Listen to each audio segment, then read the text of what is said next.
Hello friends, कैसे हो आप लोग। उम्मीद करते हैं अच्छे होंगे और अपनी तैयारी जारी रखे होंगे। पिछले वीडियो में हम लोगों ने वर्ण विचार में स्वर के भेद पढ़ रहे थे।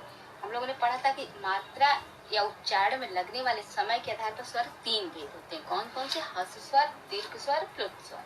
ह्रस्व स्वर में हम लोगों ने पढ़ा था कि जिन स्वरों के उच्चारण में कम समय लगे उन्हें ह्रस्व स्वर कहते हैं, या मूल स्वर कहते हैं, या लघु स्वर कहते हैं, एक मात्रिक स्वर कहते हैं। अ, ई, उ तथा ऋष, ये चारों कौन से स्वर होते थे? ह्रस्व स्वर होते हैं। दीर्घ स्वर में हम लोग ने पढ़ा जिन स्वरों के उच्चारण में अधिक समय लगे उन्हें दीर्घ स्वर कहते हैं। दीर्घ स्वर को द्विमात्रिक स्वर, संधि स्वर, गुरु स्वर आदि नामों से जानते हैं। कौन कौन से हैं? आ, ई, उ, ए, ओ, औ। ये कौन से स्वर थे? ये दीर्घ स्वर थे। प्लुत स्वरों में जिन स्वरों के उच्चारण में अधिक समय लगे, अर्थात ह्रस्व स्वर दीर्घ स्वर की अपेक्षा 3 गुना समय लगे, उन्हें दीर्घ स्वर कहते हैं। जब हम किसी को बुलाते समय लंबा खींचते हैं तो उसे प्लुत स्वर कहते हैं। आज हम लोग चलिए आज पढ़ते हैं ओष्ठ की आकृति के आधार पर स्वरों का वर्गीकरण। ओष्ठ की आकृति के आधार पर स्वर 2 प्रकार के हुए हैं। कौन कौन से? वृत्तमुखी, अवृत्तमुखी। वृत्तमुखी स्वर में मुख वृत्त के आकार का खुलता है, अर्थात ओठ को गोल करके जिन स्वरों का उच्चारण होता है उन्हें वृत्तमुखी स्वर कहते हैं। अर्थात मतलब उन्हें वृत्तमुखी या वृत्ताकार स्वर कहते हैं। अर्थात ओष्ठ की आकृति एकदम गोल हो जाती है, उन्हें वृत्ताकार स्वर कहते हैं। कौन कौन से? देखते हैं। उ, ओ, औ। ये 4 हैं। आप खुद देखिए, उच्चारित करिए। उ, ओ, औ।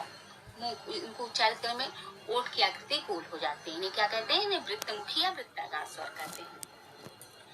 अवृत्तमुखी स्वर उन स्वरों को कहते हैं मुख वृत्त के आकार का नहीं खुलता है, अर्थात जिन स्वरों के उच्चारण में ओष्ठ गोल नहीं होता है बल्कि फैल जाता है, उन्हें अवृत्तमुखी या अवृत्ताकार स्वर कहते हैं। कौन कौन से? देखते हैं।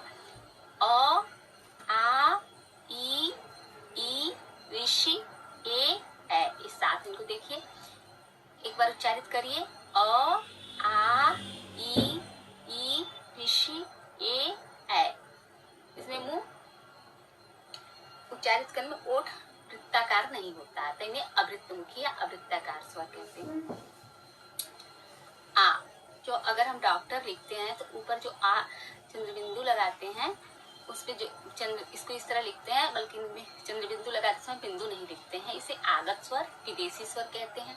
हिंदी वालों ने इसे बाहर से ग्रहण किया, इसलिए इसको ग्रहित स्वर भी कहा जाता है। अगर पूछे ग्रहित स्वर किसे कहते हैं तो इसी आ को, डॉक्टर वाले आ को ही ग्रहित स्वर कहते हैं। ये वृत्ताकार स्वर होते हैं। ये कौन से स्वर होते हैं? आ को पूछे कौन से स्वर है तो ये वृत्ताकार स्वर है। अब आगे देखते हैं जीभ के प्रयोग के आधार पर। जीभ के प्रयोग के आधार पर स्वर के कितने प्रकार हैं? जीभ के स्वर के प्रयोग के आधार पर स्वर 3 प्रकार के होते हैं। कौन कौन से? अग्र स्वर, मध्य स्वर, पश्च स्वर। अब देखते हैं अग्र स्वर किसे कहते हैं। अग्र स्वर ध्वनियों के उच्चारण में जिह्वा का अग्र भाग सक्रिय रहता है। कौन सा भाग सक्रिय रहता है? अग्र भाग सक्रिय रहता है, अर्थात जीभ कुछ आगे सरक जाती है तथा जिह्वाग्र भाग थोड़ा सा उठता है। उसे कौन स्वर कहते हैं? उसे अग्र स्वर कहते हैं। देखते हैं कौन कौन से। ई, ऋषि, ए। इसमें जिह्वा का आगे का भाग सक्रिय रहता है, इसे अग्र स्वर कहते हैं। मध्य स्वर में जिस स्वर के उच्चारण में जिह्वा का मध्य भाग सक्रिय रहता है, जीभ न तो आगे सरकती है और न ही पीछे सरक हटती है, बल्कि अपने स्थान पर, तो उसे मध्य स्वर कहते हैं। कौन है? अ का उच्चारित करें, देखिए अ बीच से निकल रहा है, इसे मध्य स्वर कहते हैं। पश्च स्वर, पश्च स्वरों के उच्चारण में जिह्वा का पश्च भाग थोड़ा सा उठता है। ऐसे स्वर के उच्चारण के समय जिह्वा थोड़ी पीछे सरक जाती है, उसे पश्च स्वर कहते हैं। आ, उ, ओ, औ। आप खुद उच्चारित करिए, देखिए ये जिह्वा का पश्च भाग क्रियाशील रहता है। आ, उ, ओ, औ।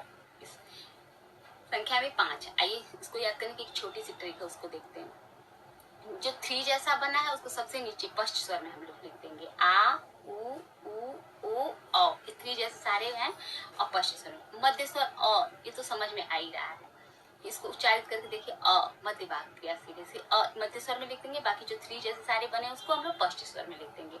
और अग्र स्वर में ई ऋषि ए अर्थात एक भी 3 जैसे नहीं लिखे, उसको सारे हम लोग अग्र स्वर में लिख देंगे, इस तरह याद हो जाएगा। अब तालु की स्थिति के आधार पर, अब तालु की स्थिति के आधार पर देखते हैं जीवा के कितने प्रकार है। जीवा के 4 प्रकार है। कौन कौन से? समृद्ध स्वर, अर्ध समृद्ध स्वर, विपरीत स्वर, अर्ध विपरीत स्वर। अब इसको देखते हैं। समृद्ध स्वर, समृद्ध स्वर में जब मुंह पूरा बंद रहे, तालु और जीभ के आगे के भाग को स्पर्श करते हैं, अर्थात जब जीवा का पेवद भाग स्वरों के उच्चारण के लिए अधिकतम ऊंचाई पर होता है तो मुख लगभग बंद हो जाता है, अर्थात मुख बहुत कम खुलता है। ऐसी स्थिति में उच्चारित होने वाले स्वर को समृद्ध स्वर कहते हैं। कौन कौन से देखते हैं? ई उ ऋषि, ये कौन स्वर है? समृद्ध स्वर है, इसे बंद स्वर भी कहते हैं। अर्ध समृद्ध स्वर, उच्चारण के समय जीवा को ऊंचाई समृद्ध की तुलना में कम रहती है तथा असमृद्ध स्वर उच्चारित होते हैं। ये कौन कौन से हैं? ए औ। कौन कौन से? अर्ध समृद्ध स्वर है। जब मुंह आधा बंद रहे तो आप उच्चारित करिए, जब मुंह आधा बंद रहे तो उसे अर्ध समृद्ध कहते हैं, जैसे ए औ, मुंह आधा बंद रहता है।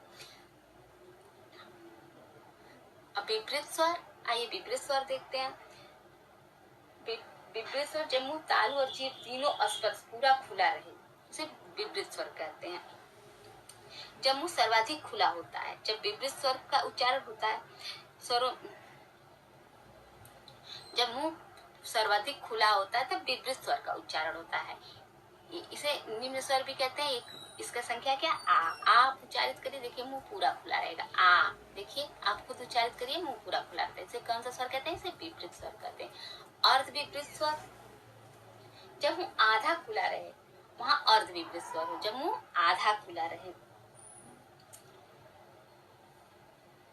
जब मुंह विपरीत स्वर आ से थोड़ा कम खुलता है तो उसे अर्ध विपरीत स्वर कहते हैं। देखते हैं कौन कौन से? अ, ए, औ। आप खुद उच्चारित कर देखिए, अ, ए, औ। मुंह आधा खुला रहता है, उसे कौन सा स्वर कहते हैं? अर्ध विपरीत स्वर कहते हैं। अनुनासिकता के आधार पर,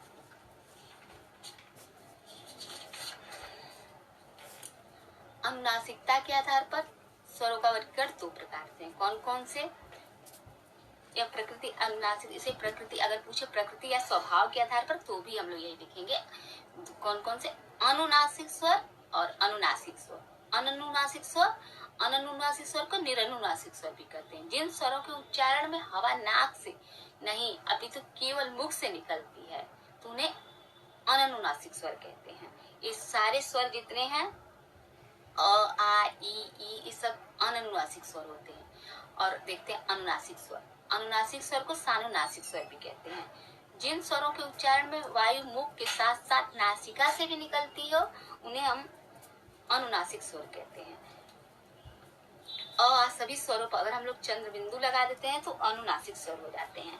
अगर इन स्वरों पे जैसे मात्रा ए क्या की मात्रा है तो चंद्र बिंदु में हम लोग केवल बिंदु लिख देते हैं तो भी ये अनुनासिक स्वर बनते हैं। अब फ्रेंड्स कल हम लोग व्यंजन का उच्चारण पढ़ेंगे।